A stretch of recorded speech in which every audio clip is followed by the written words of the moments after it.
تعالی وبرکاتہ۔ الحمد للہ رب العالمین والعاقبۃ للمتقین والصلاة والسلام علی سید الانبیاء والمرسلین وعلى آلہ واصحابہ اجمعین، اما بعد فاعوذ باللہ من الشیطان الرجیم، بسم اللہ الرحمن الرحیم۔ یا ایھا الذین آمنوا اتقوا اللہ وکونوا مع الصادقین۔ آمنت باللہ صدق اللہ العظیم وصدق رسولہ النبی الامین المؤمن المتین الکریم، ونحن علی ذلک لمن الشاہدین والشاکرین، والحمد للہ رب العالمین۔ سرور کہوں کہ مالک و مولا کہوں تجھے، سرور کہوں کہ مالک و مولا کہوں تجھے، باغ خلیل کا گل زیبا کہوں تجھے، لیکن رضا نے ختم سخن اس پہ کر دیا، خالق کا بندہ خلق کا آقا کہوں تجھے، خالق کا بندہ خلق کا آقا کہوں تجھے۔ پیارا پیارا مبارک مبارک مہینہ ربیع الشریف کا مبارک مہینہ چل رہا ہے، جس کے بارے میں شاعر کہتا ہے کہ دنیا کی ہر فضا میں ہے دیوانہ رسول کا، دنیا کی ہر فضا میں ہے دیوانہ رسول کا، یہ ساری کائنات ہے صدقہ رسول کا، خوشبو گلاب ہے پسینہ رسول کا، خوشبو گلاب ہے پسینہ رسول کا، اور آپ سبھی کو مبارک ہو مہینہ رسول کا، آپ سبھی کو مبارک ہو مہینہ رسول کا۔ آئیے ہم اور آپ اس سننے سنانے سے قبل بہتر و مناسب سمجھتے ہیں سب سے پہلے مدنی آقا ہم سب کے مولا کی بارگاہ میں ہدیہ درود پاک پڑھ، اللہم صلی علی سیدنا و مولانا محمد وبارک وسلم، صلو علیہ الصلاۃ والسلام دائما علیک یا رسول اللہ یا حبیب اللہ صلی اللہ علیہ وسلم۔ ہم سب نبی سے محبت کرتے ہیں، اسی لیے نبی کی محفل میں تشریف لائے، ہے نا؟ جو جو محبت کرتا ہے وہ تشریف لے آیا، اور کچھ ایسے بھی محبت والے ہیں جو کسی وجہ سے نہیں آ سکتے، اور جو لوگ نہیں آنا چاہتے ہیں ان کے بارے میں شاعر کیا کہتا ہے، جو لوگ ابھی تک نہیں آئے ان کے بارے میں کیا کہتا ہے کہ محفل میں چلے آؤ کچھ کام نہیں لوں گا، خود جام پلاؤں گا کوئی دام نہیں لوں گا۔ محمد سلمان صاحب شاعر کیا کہتا ہے کہ محفل میں چلے آؤ کچھ کام نہیں لوں گا، خود جام پلاؤں گا کوئی دام نہیں لوں گا، اور سرکار کی محفل میں آنے سے وہ لوگ کتراتے ہیں، تم خود ہی سمجھ جاؤ میں نام نہیں لوں گا، تم خود ہی سمجھ جاؤ میں نام نہیں لوں گا۔ تو اگر نبی کی محفل میں بیٹھے ہیں تو اپنی غلامی کا ثبوت دیں۔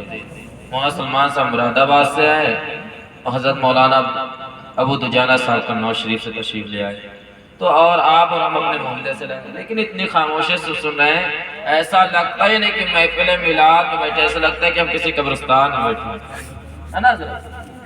بس اتنا لگ رہا ہے کہ قبرستان میں کچھ جاندار مردے آ گئے، کچھ مردے ایسے ہوتے جن کے اندر جان نہیں، لیکن کچھ ایسے بھی ہوتے جو مومن ہوتے جن کے اندر قبر میں رہنے کے بعد بھی جان نہیں، ہے نا؟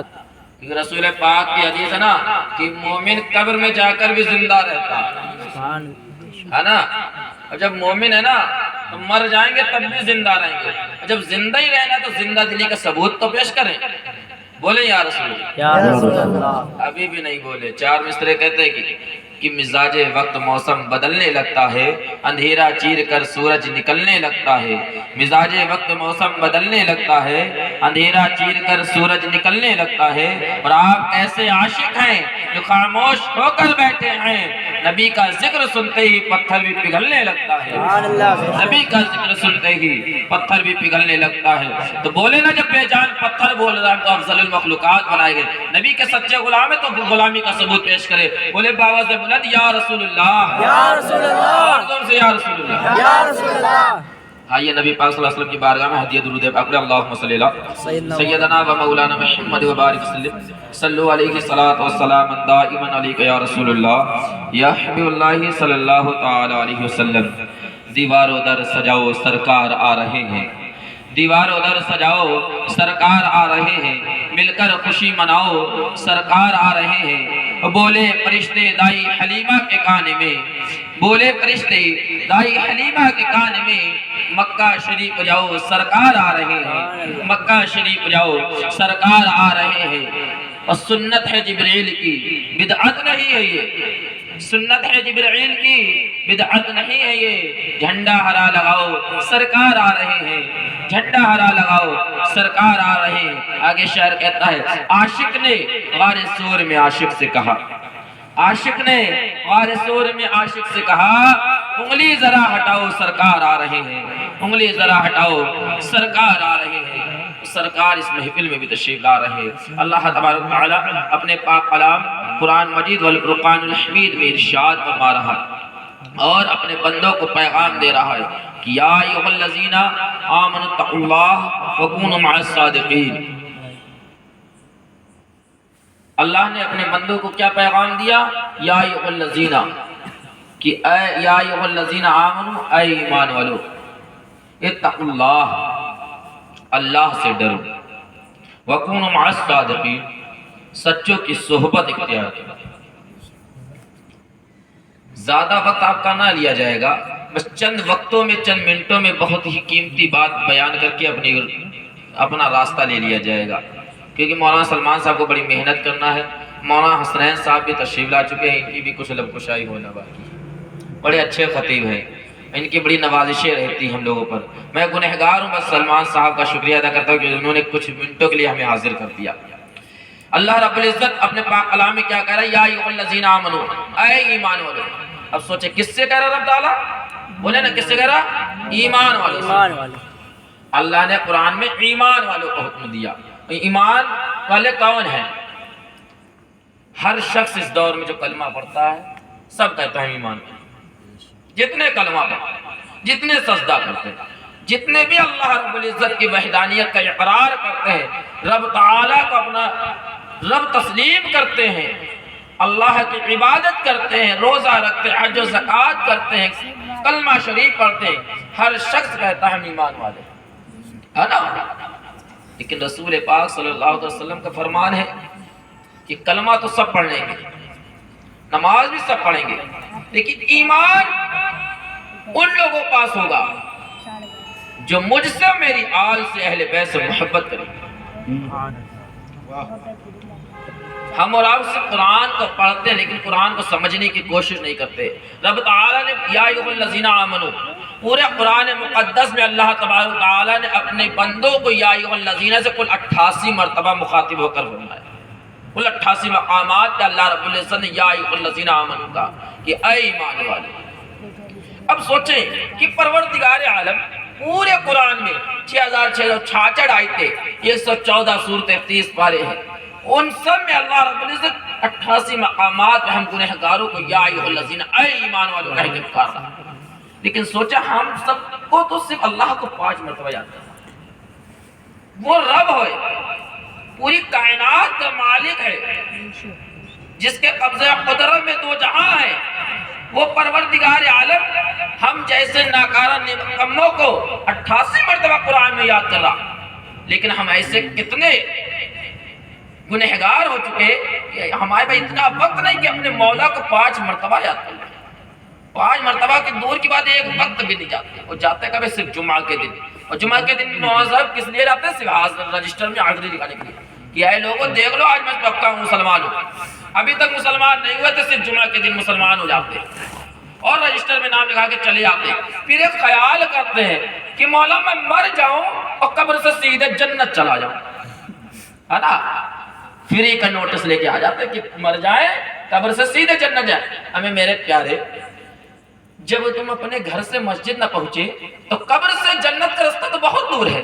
قبر میں جاؤ گے، حشر میں جاؤ گے، حساب ہوگا، کتاب ہوگا، میزان ہوگا، قل صراط ہوگا، سب چیز کا سامنا کر کے تب جنت ملے گی نا۔ مسجد پاس میں ہے، وہاں تک نہیں پہنچتے تو قبر سے جنت کیسے پہنچیں گے؟ پھر کہتے ہیں ہم ایمان والے۔ آئیے ایمان والے کے بارے میں جاننا چاہتے ہیں۔ قرآن کہتا ہے یا ایھا الذین آمنوا، ایمان کسے کہتے ہیں؟ جب ہم قرآن کو پڑھتے ہیں ایمان، آمنو کا مطلب ہوتا ہے ایمان سے۔ آمنو میں کہے ہوتا ہے 4 ہوگا نا، تو ہمیں چاروں کو جب ملا کے چاروں پہ یقین رکھیں، مضبوطی سے ایمان رکھیں، تب ہمارا ایمان والے ہوں گے۔ آمنو میں 4 حروف، پہلا حرف ہوتا ہے الف، الف سے ہوتا ہے اللہ کو ماننا، اور اللہ کو ماننے کے حوالے سے کیا ہے، ایک بار خلیفہ ہارون رشید امام غزالی علیہ رحمۃ اللہ سے ایک سوال کیا خلیفہ ہارون رشید نے، کیا ہے امام غزالی مومن اور مسلمان میں فرق کیا ہے؟ غور کریں، ایک وقت کا بادشاہ خلیفہ اور وقت کے ولی کامل سے پوچھا ہے، امام غزالی سے عرض کر رہے ہیں اے امام غزالی مومن اور مسلمان میں فرق کیا ہے؟ امام غزالی فرماتے ہیں مسلمان وہ ہے جو اللہ کو مانتا ہو، مسلمان وہ ہے جو اللہ کو مانتا ہو، اور مومن وہ ہے جو اللہ کو مانے اور اس کی باتوں کو بھی مانتا ہو، ہے نا؟ مسلمان تو وہ ہے جو اللہ کو ماننا ہے۔ ہم اور آپ جیسے مسلمان ہیں کہ مانتے ہیں اللہ ایک ہے، مانتے ہیں کہ پانچ کی نماز فرض ہے لیکن پڑھتے نہیں، مانتے ہیں اللہ کا کلام پڑھنا ہے لیکن پڑھتے نہیں، صرف طاق میں سجا کے رکھتے ہیں، مانتے ہیں غریبوں کا حق ادا کرنا ہے لیکن ہم سب مار کھاتے ہیں غریبوں کا، سب جانتے ہیں حرام روزی منع کی گئی ہے شریعت میں لیکن حرام سب سے زیادہ کھاتا ہے نا؟ حقیقت ہے نا؟ امام غزالی نے کیا فرمایا، مسلمان وہ جو اللہ کو مانتا ہو، اور مومن وہ جو اللہ کو بھی مانے اور اللہ کی باتوں کو بھی مانے اور اللہ کی باتوں پہ عمل بھی کرے، وہ مومن ہے۔ اب سوچے کہ ہم مسلمان ہیں یا مومن ہیں، اور جو مومن ہے وہی جنت کا حقدار ہے، جو مومن ہے نا وہی جنت کا حقدار ہے۔ تو آمنو سے مراد کیا گیا الف سے اللہ کو مانا جائے، اللہ کی وحدانیت کا اقرار کیا جائے، اللہ کی حمد و ثنا کی جائے، اللہ رب العزت کی عبادت کی جائے، اللہ رب العزت کی بارگاہ میں سجدے کیے جائیں، اللہ رب العزت سے اپنے گناہوں کی بخشش و نجات کی دعائیں کی جائیں، ہے نا؟ یہ چیز ہے الف سے اللہ کو ماننا، اللہ کی وحدانیت کا اقرار کرنا، اللہ رب العزت کی عبادت کرنا۔ اب الف کو مان لیا، اب سوچتے ہم مومن ہو گئے، لیکن الف کے بعد آتا ہے میم، اور میم پکار کے کہتا ہے اے الف کو ماننے والو، اے اللہ کی عبادت کرنے والو، تم مومن جب ہوگے جب میم سے یعنی محمد رسول اللہ پہ بھی ایمان رکھو گے، محمد رسول اللہ کے پیغام پہ بھی عمل کرو گے، محمد رسول اللہ سے محبت بھی کرو گے، ان کے بتائے ہوئے راستے پہ بھی چلو گے، نبی پاک صلی اللہ علیہ وسلم کی لائی شریعت پہ بھی عمل کرو گے، نبی پاک صلی اللہ علیہ وسلم کی چھوٹی بڑی تمام سنتوں پہ ایمان رکھ کے اسے حق جاننے کی کوشش بھی کرو گے۔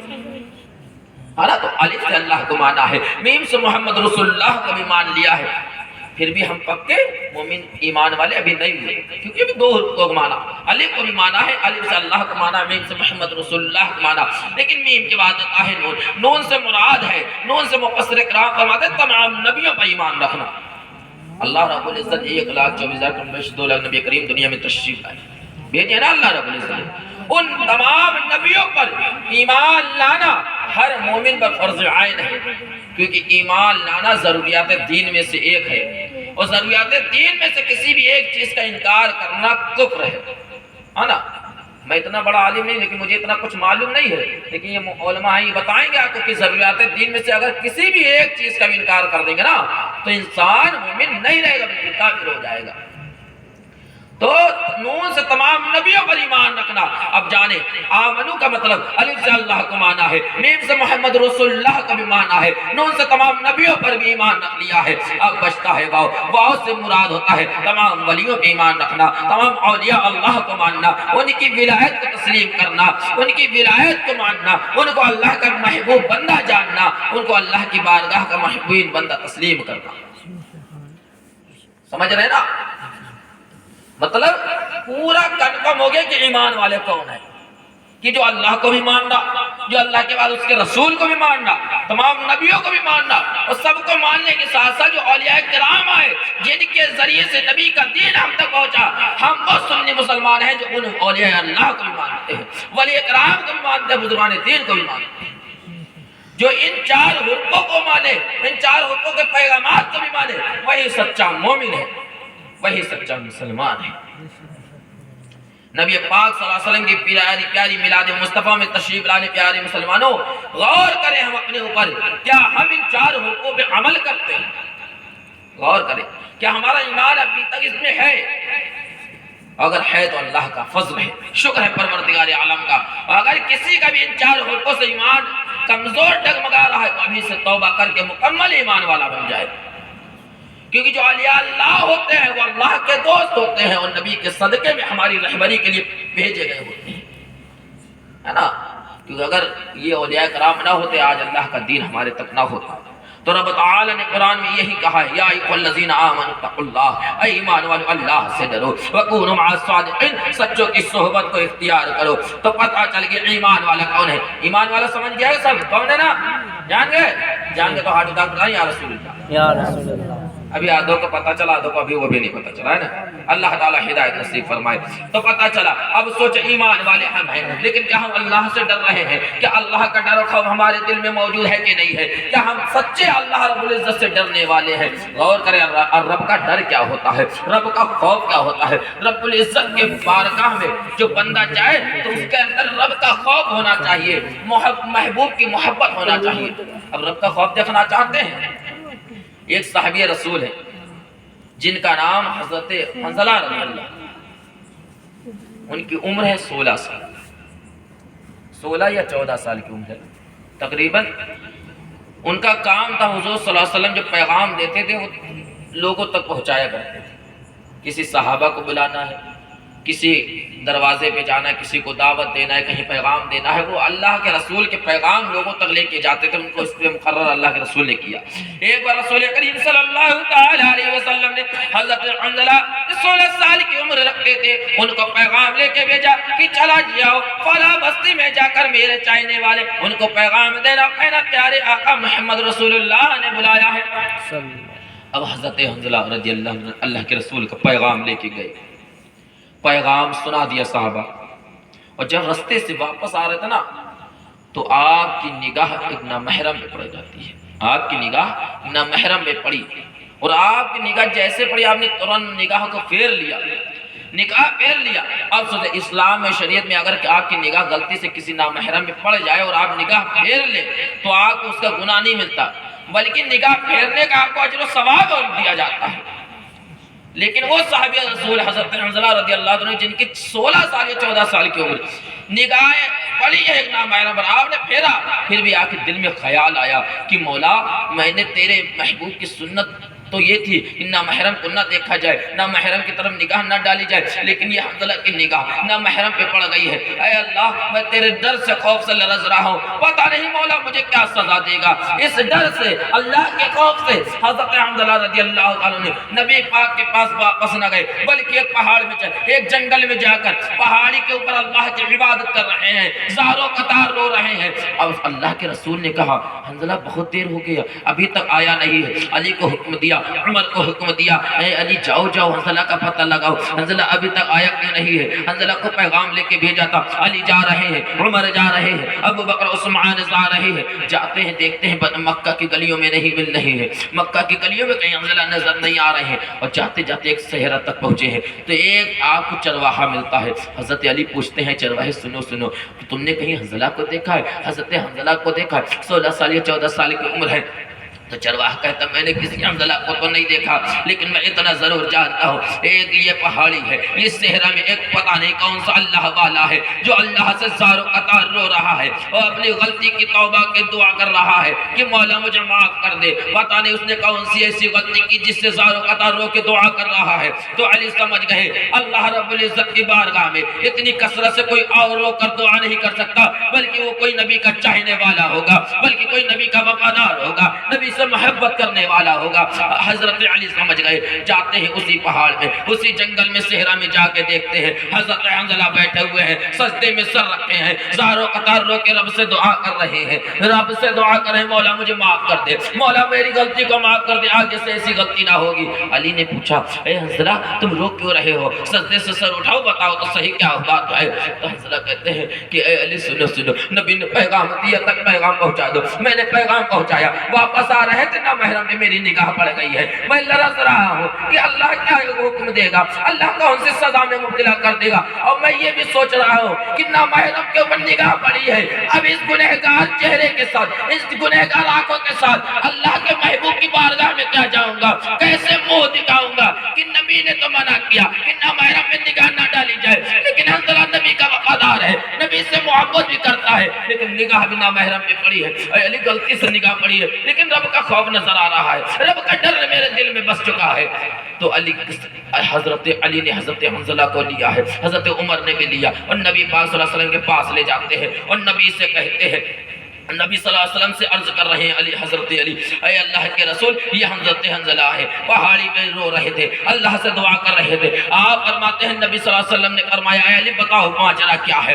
نبی صلی اللہ علیہ وسلم سے علی عرض کرتے ہیں یا رسول اللہ حنظلہ پیغام دے کے واپس آ رہے تھے، ان کی نگاہ نامحرم پہ پڑی ہے، بس اس وجہ سے رو رہے ہیں، پتہ نہیں آپ کیا جواب دیں گے، اللہ کون سی سزا میں مبتلا کر دے گا؟ تو اللہ کے رسول فرماتے ہیں اے حنظلہ یہاں آؤ، میرے پاس بیٹھو۔ حنظلہ پاس میں جاتے ہیں، اللہ کے رسول فرماتے ہیں حنظلہ بتاؤ کہ تمہاری نگاہ غلطی سے پڑی تھی کہ جان بوجھ کے ڈالی تھی؟ حنظلہ کہتے ہیں یا رسول اللہ میں واپس آ رہا تھا لیکن میری نگاہ غلطی سے پڑ گئی، وہ میں نے اپنی نگاہ کو پھیر بھی لیا تھا۔ تو حضرت حنظلہ سے اللہ کے رسول کہتے ہیں اے حنظلہ تمہاری کوئی غلطی نہیں، تمہاری نگاہ غلطی سے پڑی، تم نے نگاہ کو پھیر لیا، یہ تو تمہاری ثبوت دیتا ہے، یہ تمہیں گواہی دیتا ہے، یہ تمہارا ایمان کہتا ہے تم اللہ سے ڈرتے ہو، یہ تمہارا ایمان ہے کہ تم اللہ کے رسول سے محبت کرتے ہو، یہ تمہارے ایمان کی گواہی دے رہے ہیں، جو تمہارے آنسو بہ رہے ہیں یہ تمہارے ایمان کی گواہی دے رہے ہیں کہ تمہارے دل میں اللہ کا خوف موجود ہے، تمہارے دل میں رسول اللہ کی محبت موجود ہے۔ نعرہ رسالت، نعرہ رسالت، جشن عید میلاد النبی، نعرہ تکبیر، نعرہ رسالت۔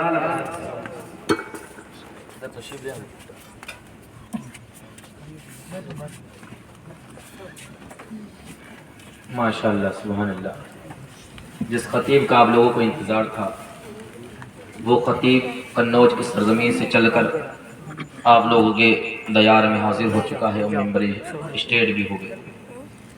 اب ان کے آگے میری کوئی وقت نہیں ہے کہ میں کچھ بول سکوں، میں تو بزرگوں کے در کا غلام ہوں، بس ان علماء کا بس ہاتھ رہتا ہے تو کچھ بول دیتے ہیں۔